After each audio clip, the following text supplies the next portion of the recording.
ওয়ালাইকুম রাহমাতুল্লাহ। প্রিয় মুসলিম ভাই, আজ আমরা আলোচনা করব কবরের আযাব নিয়ে।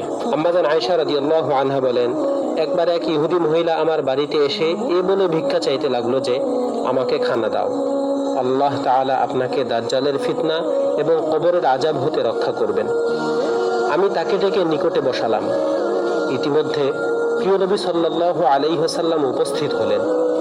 আমি সন্দেহ দূর করার জন্য প্রশ্ন করলাম, ইয়া রাসূলুল্লাহ, এই ইহুদি মহিলা এই দুই কথা বলেছে। প্রিয় নবী সাল্লাল্লাহু আলাইহি ওয়াসাল্লাম বললেন, দাজ্জালের ফিতনা এরূপ যে আমার পূর্বে যত নবী এসেছেন সবাই নিজ উম্মতগণকে দাজ্জালের ফিতনার ভয় দেখিয়েছেন।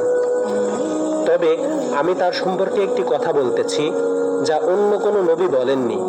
তা এই যে দাজ্জাল অন্ধ হবে, তার পেশানিতে আরবি ভাষায় কাফির লেখা থাকবে। প্রত্যেক মুমিন ব্যক্তি তা পাঠ করতে পারবে। আর কবরের কথা হচ্ছে, কোনো ঈমানদারের মৃত্যু হলে ফেরেশতা তাকে উঠিয়ে এমন অবস্থায় বসায় যে তখন ওই মুমিনের অন্তরে কোনো অস্থিরতা বা চিন্তা থাকে না। ফেরেশতা তাকে তার রব, তার দ্বীন এবং তার নবী সম্পর্কে প্রশ্ন করেন।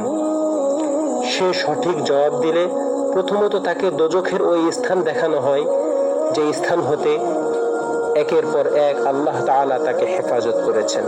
তারপর তাকে জান্নাত দেখিয়ে আনন্দ প্রদান করা হয়। তার কবরকে জান্নাতের বাগান বানিয়ে দেওয়া হয়। গুনাহগারকেও কবরে উঠিয়ে বসানো হয়। ফেরেশতা তাকেও ওই তিনটি প্রশ্ন করেন। তখন তার ভয় ও আতঙ্ক এবং অস্থিরতার সীমা থাকে না। সে কোনো প্রশ্নেরই উত্তর দিতে পারে না। প্রথমত তাকে জান্নাত দেখানো হয় যেন তার আক্ষেপ বৃদ্ধি পায়। তারপর তার কবরকে জাহান্নামের অংশ বানিয়ে দেওয়া হয়। সেখানে তার আযাবের সীমা থাকে না। আম্মা জান আয়েশা রাদিয়াল্লাহু আনহা বলেন, প্রিয় নবী সাল্লাল্লাহু আলাইহি ওয়াসাল্লাম প্রত্যেক মাগরিব নামাজের পর নিম্নের দোয়াটি পাঠ করতেন, আল্লাহুম্মা আজিরনি মিন আযাবিল কবরি, ইয়া আল্লাহ, আমাকে কবরের আযাব হতে রক্ষা করুন। প্রিয় নবী সাল্লাল্লাহু আলাইহি ওয়াসাল্লাম বলেছেন, অবশ্যই এই উম্মত কবরে মুসিবতগ্রস্ত হয়ে থাকে। তোমরা মুর্দাগণকে দাফন করা ছেড়ে দিবে এই ভয় না হলে আমি দোয়া করতাম, যে কবরের আযাবের শব্দ আমি শুনতে পাচ্ছি উহা যেন তিনি তোমাদেরকেও শুনিয়ে দেন। এরপর তিনি আমাদের প্রতি লক্ষ্য করে বললেন, তোমরা আল্লাহর কাছে কবরের আযাব হতে পানাহ চাও। সাহাবাগণ বললেন, আমরা আল্লাহর কাছে কবরের আযাব হতে পানাহ চাই। নবীজি সাল্লাল্লাহু আলাইহি ওয়াসাল্লাম বললেন, তোমরা দোজখের আযাব হতে আল্লাহর কাছে পানাহ চাও। সাহাবায়ে কেরাম বললেন, আমরা আল্লাহর কাছে দোজখের আযাব হতে পানাহ চাই। তিনি বললেন, তোমরা প্রকাশ্য ও অপ্রকাশ্য ফিতনা হতে আল্লাহর কাছে পানাহ চাও। সাহাবায়ে কেরাম বললেন, আমরা প্রকাশ্য ও অপ্রকাশ্য ফিতনা হতে আল্লাহর কাছে পানাহ চাই। প্রিয় নবী সাল্লাল্লাহু আলাইহি ওয়াসাল্লাম বলেছেন, কবরে প্রশ্ন করার জন্য মুনকার নাকির নামে দুজন ফেরেশতা আগমন করে, যাদের বিরাটাকায় চোখ দুটি আকাশে মেঘের বিজলির ন্যায় ফ্যাত ফ্যাত করে চমকিতে থাকবে। বজ্রপাতের ন্যায় বিকট শব্দে কবরকে প্রকম্পিত করবে। নিঃশ্বাসে লেলিহান অগ্নিশিখা জ্বলতে থাকবে। মাথার কেশগুলো পা পর্যন্ত ঝুলবে। কাঁধের এক বাহু হতে অপর বাহুর দূরত্ব কয়েক দিনের পথ চলার সমান হবে। দয়ামায়া বলতে তাদের হৃদয়ে কোনো কিছুই থাকবে না। হযরত আবু হুরায়রা রাদিয়াল্লাহু আনহু বলেন, একদা প্রিয় নবী সাল্লাল্লাহু আলাইহি ওয়াসাল্লামের সাথে আমি একটি জানাজা নিয়ে কবরস্থানে গেলাম। তখন প্রিয় নবী সাল্লাল্লাহু আলাইহি ওয়াসাল্লাম, হে আদম সন্তান, তুমি কি আমাকে ভুলে গেছো? আমি নির্জন ঘর, অপরিচিত ও ভয়ের ঘর এবং দেহ খেকো পোকামাকড়ের ঘর।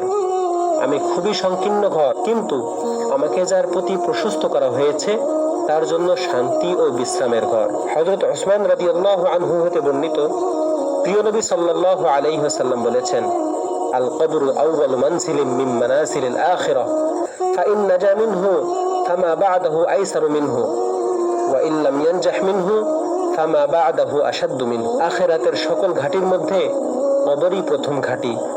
এখানে নাজাত পেলে পরবর্তী সকল ঘাটি পার হওয়া খুবই সহজ হবে। আর যদি এখানে নাজাত না পাওয়া যায় তবে পরবর্তী ঘাটিগুলি অতিশয় কঠোর ও বিপদ সংকুল। প্রিয় নবী সাল্লাল্লাহু আলাইহি ওয়াসাল্লাম বলেছেন, ইউসাল্লাতু আলাল কাফিরি ফি কবরিহি 99 তানিরান ফাতানহাশুহু ওয়া তালগাদুহু হাত্তা ইয়াকুমাস সাআহ। লাউ আন্না তানিনান মিনহা নুফিখা বিল আরদি মা আমবাদাত খদরান। নাফরমান লোকের কবরে 99টি বিষাক্ত সাপ নিয়োজিত থাকবে, তাকে অবিরত দংশন করবে এবং কেটে খেতে থাকবে।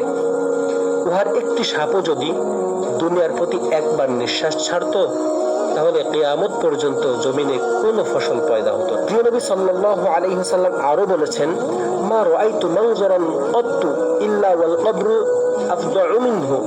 আমি কখনো কবরের চেয়ে অধিক ভয়ঙ্কর দৃশ্য ও পরিবেশ দেখিনি। অপর এক হাদিসে প্রিয় নবী সাল্লাল্লাহু আলাইহি ওয়াসাল্লাম বলেছেন, কবরে মৃত ব্যক্তি যদি বেহেশতি হয়, তবে তাকে প্রত্যহ সকাল বিকাল বেহেশতের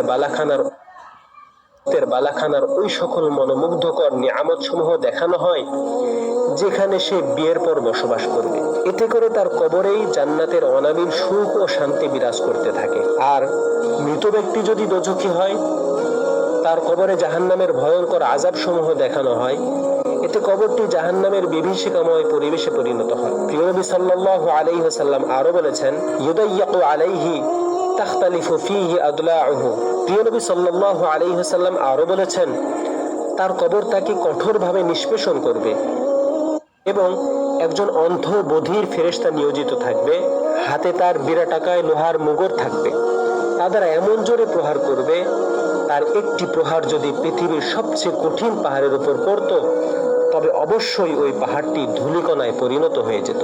উক্ত ফেরেশতা যে প্রহার করবে, জিন ইনসান ব্যতীত পৃথিবীর পূর্ব প্রান্ত হতে পশ্চিম প্রান্তের সকলেই তা শুনতে পাবে। প্রহারে প্রহারে তার দেহ ধূলিকণায় পরিণত হবে। অতঃপর তার দেহ নতুন ভাবে তৈয়ার করে তাতে রূহ ফিরিয়ে দিয়ে পুনরায় প্রহার করতে থাকবে। প্রিয় মুসলিম ভাই, কবরের আযাব নিয়ে আজ এ পর্যন্তই। আগামীতে আবার সাক্ষাৎ হবে আগামীতে নতুন কোনো পর্ব নিয়ে আলোচনা হবে ইনশাআল্লাহ। ভিডিওটি কেমন লাগলো কমেন্টে জানাবেন এবং লাইক করে পাশে থাকবেন ইনশাআল্লাহ।